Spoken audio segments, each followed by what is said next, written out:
Stop. Let me go, please. Late one night, while visiting my in-laws, I was suddenly dragged into a storage room by my single brother-in-law.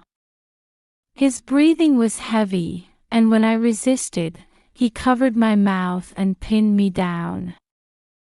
Don't make a sound. Do as I say. I couldn't defy my brother-in-law, who whispered those words with such an intense expression. Then, 3 minutes later, I heard my husband's voice and that of a large group of people outside. Paralyzed with fear and unable to call for help, I prepared myself for the worst, uncertain of what would happen to me. My name is Amanda, I'm 29 years old, and I work as a nurse at a hospital in New York while living with my husband. I met my husband, John, through a matchmaking service. I've heard that I'm compatible with Virgo women.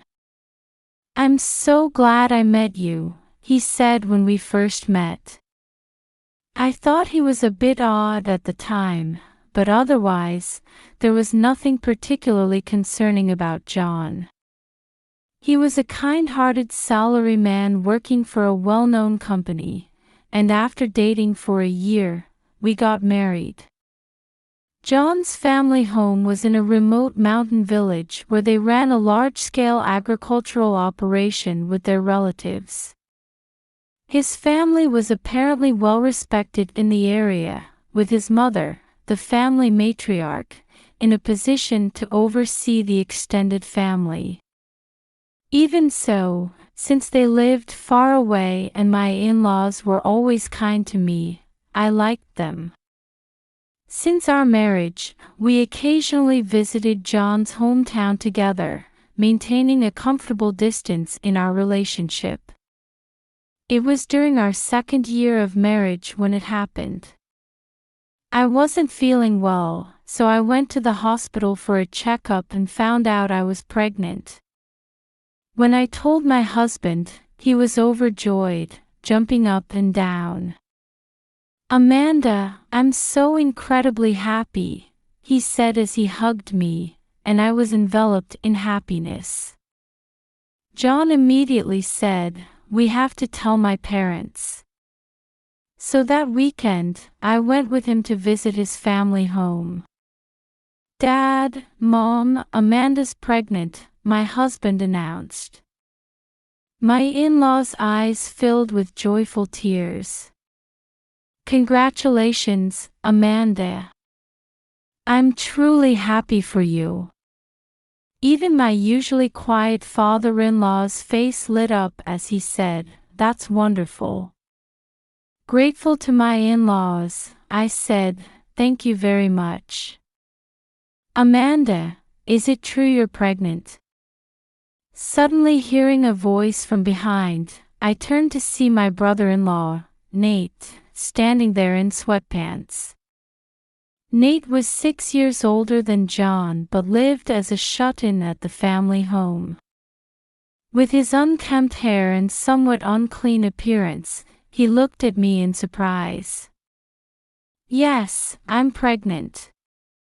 Suddenly being addressed by my brother-in-law, who hadn't even come to our wedding and with whom I'd never really spoken, I was flustered.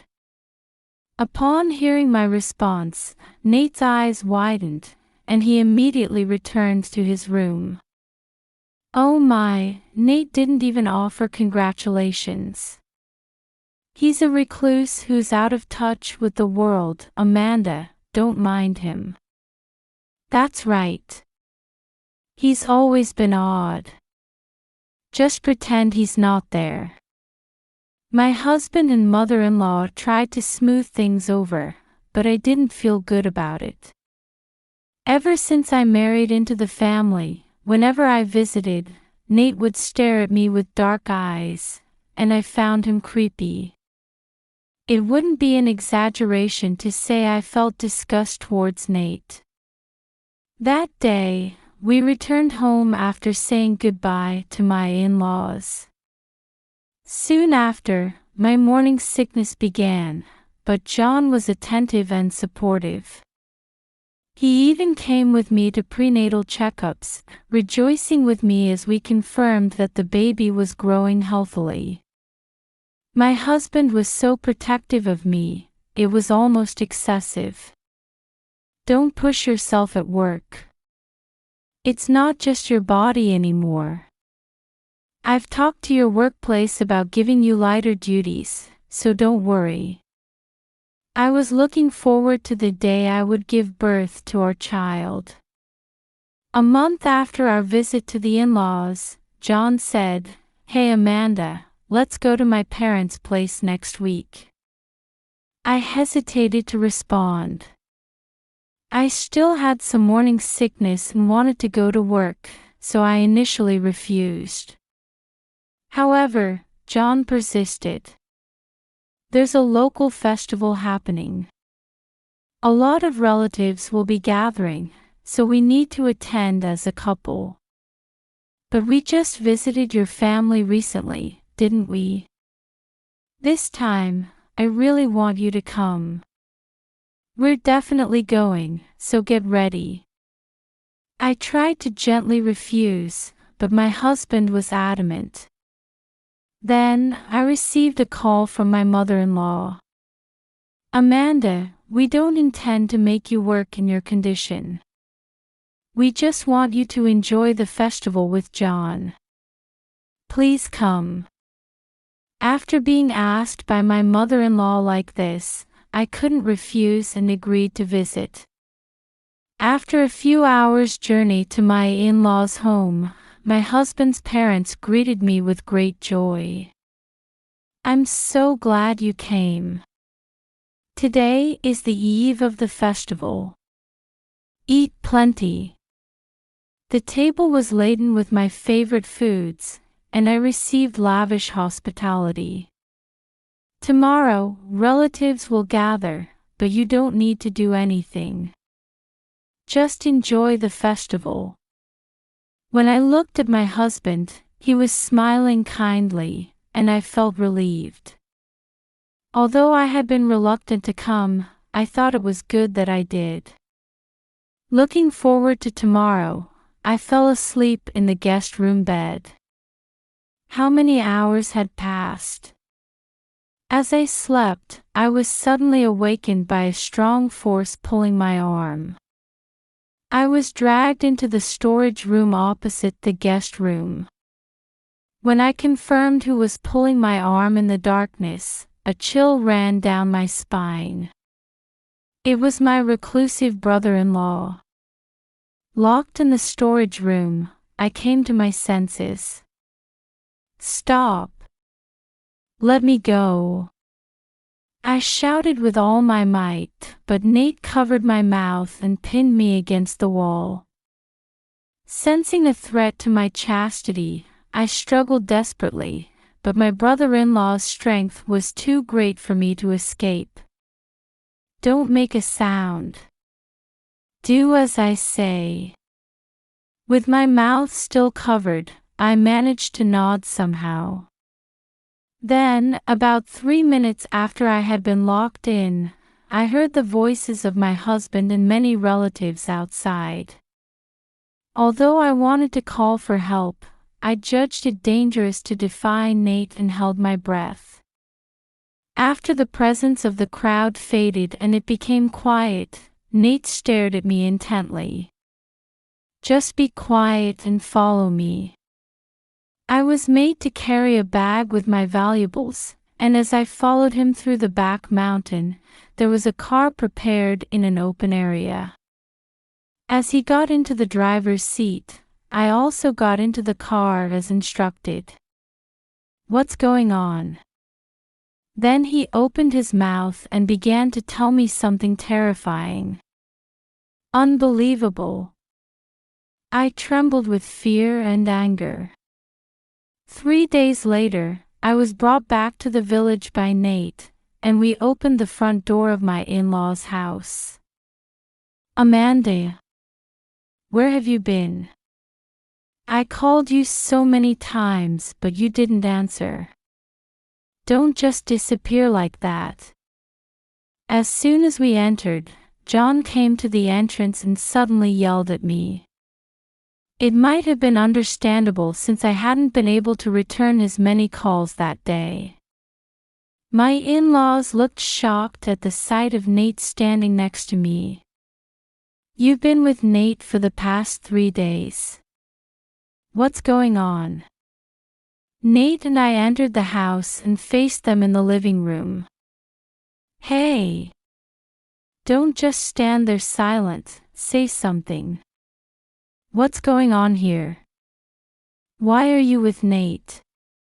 I took something out of my bag and placed it on the table. "John, please divorce me." "Ha!" My husband and in-laws stared wide-eyed at the filled-out divorce papers I had presented. "Hey, why are you suddenly talking about divorce? I've been kind to you. I've been a good husband, right?" I looked straight at John as he said this with furrowed brows. "I know everything now. You don't need to act anymore. Who did you call a sacrifice?" Actually, when Nate had pushed me into the storage room and I was holding my breath, I faintly heard a conversation. It was my husband and relatives saying, "The sacrifice has disappeared. Find her. You definitely called me a sacrifice. Furthermore, Mother, you ordered the relatives to make me sniff some chemical, tie me up, and bring me back, didn't you?" As I calmly stated this, my in-laws and John began to shift their eyes nervously. "Ha! What are you talking about? Were you dreaming?" "That's right. You're saying strange things, Amanda." At this point, I looked at them straight on. "I heard from Nate about your family's God worship. While we were escaping by car, Nate told me that his parents and relatives worshipped a god. Apparently, when the harvest was good, they would hold a festival as a blessing from the god and make offerings of the harvested crops. However, in years of poor harvest, they would make a different kind of offering to pray for a good harvest. When I asked, "What's the offering for years of poor harvest?" his face clouded over. "It's a pregnant Virgo woman. They believe that if they offer that sacrifice, there will be a good harvest." When he said this, I gasped. It was an unbelievable story, but from the unusual behavior of my husband, in-laws, and relatives, it was clear that Nate wasn't lying. This year's harvest was the worst in recent years, right? "So you were trying to sacrifice me." When I confronted them, John continued to deny it. "You've been fooled by Nate. There's no way we would do such a thing."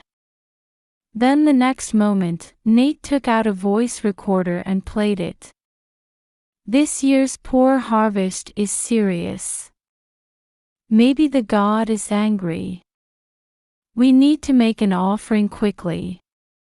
In that case, I'll offer my wife Amanda. She's a Virgo and pregnant." As expected of John. "You're thinking well of the family. Then let's aim for the middle of the night when we bring her next time." That voice recording was of my husband, his parents, and relatives planning how to capture me. Upon hearing this, John and his parents turned visibly pale. "You were recording without permission." My husband lunged at Nate, trying to snatch the voice recorder. But Nate nimbly dodged and silently glared at John and his parents. I contacted the matchmaking service. "I heard that you were quite particular about Virgo women. You intended to make me a sacrifice from the very beginning of our marriage, didn't you? When I pressed him, my husband finally dropped his pretense and laughed. If there hadn't been a poor harvest, I intended to stay married to you. But since it happened, it's only natural that I offer you. Do you realize what you're saying? You were even willing to sacrifice our unborn child. It's necessary for the sake of this family. There's no helping it.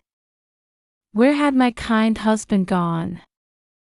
The John before me now wore an evil smile, completely steeped in the family's traditions. God. I have no intention of becoming a victim of such a ridiculous belief. I'm divorcing you and running away.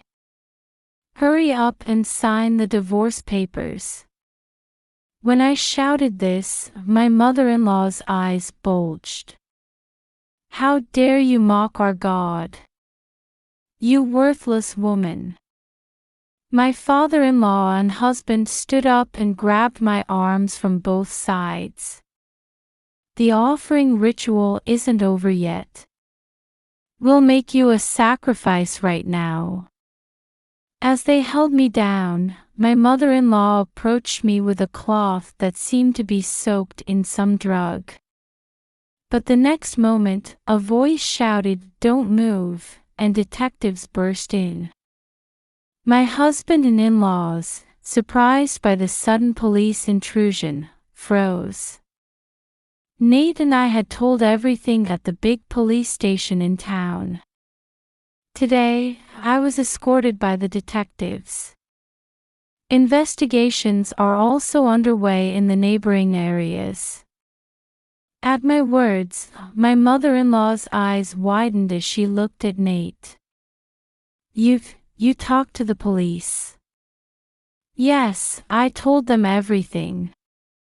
Including how my fiancé was made a sacrifice.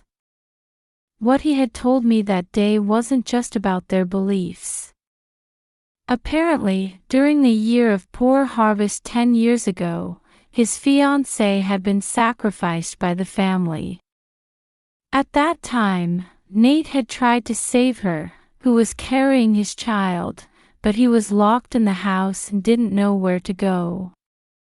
He cried as he told me this. It was losing his fiancée that caused Nate to become mentally ill and withdraw from society. I regretted not being able to save her. That's why, to prevent the next victim, I've been pretending to be withdrawn these past few years while watching you all. Nate had been trying to protect me from the beginning. He said that when he learned of my pregnancy, he became seriously concerned that I might be sacrificed. And his actions that day were all to help me. John, you've always been deeply steeped in this faith. When I found out she was a Virgo, I felt a chill down my spine. Damn it. You've gone and done something unnecessary. You all did it to my girlfriend too, didn't you? To think you'd even try to sacrifice Amanda, you're not human. My in-laws and husband, restrained by the police, glared at Nate and me with hateful eyes. I've finally exposed your evil deeds. May this family perish. As Nate glared back at them and raised his voice, they shouted, "Don't be ridiculous." At that moment, another police officer came running up and whispered something to the detective. Just now, multiple skeletons were discovered in what appears to be a pathway deep in the mountain you own. Can you tell us more about this?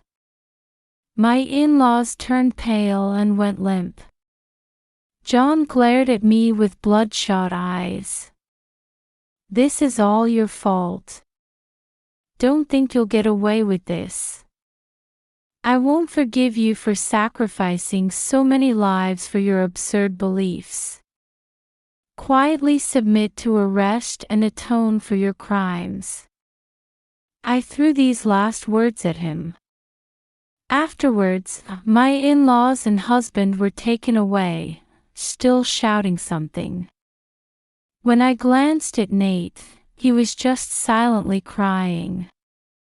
Later, a police investigation revealed that their family had been conducting these rituals for over 100 years. It became clear that when there were no women in the family who met the conditions, they would abduct someone from elsewhere to use as a sacrifice. One of the skeletons found was identified as Nate's missing fiancée, and my in-laws, John, and the relatives involved in that incident were all arrested together. This case was widely reported, and it's certain that the house they had protected will now fall into ruin. My in-laws and husband will live behind bars and won't be coming out for a long time. Nate, being uninvolved in the crimes, wasn't charged and will start living on his own. He spoke somewhat sadly about how he would live from now on, remembering his fiancée. As for me, my divorce from John was finalized, and I moved back to my parents' home. My child was born safely, and I'm now working hard at raising the baby with help from my parents.